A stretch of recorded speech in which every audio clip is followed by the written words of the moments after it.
how to work with limited resources, because right now the basic challenge is energy efficiency, and we have to work towards basic.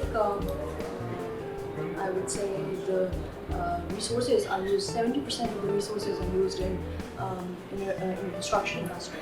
So how do we minimize those? How depletion of those resources? That is the basic challenge that the future architects will be facing.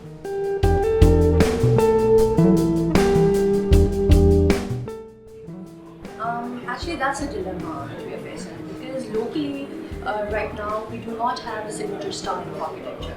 And I think you, as young architects, should work towards having a local style and developing that.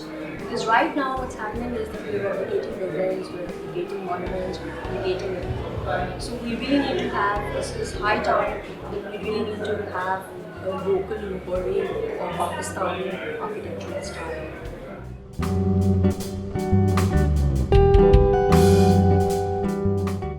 Open House Initiative, I think this is going to create awareness amongst new architects and old architects, and this is actually one platform where all the stakeholders are coming together and they're interacting, and hopefully this will bring about a change in the field of architecture.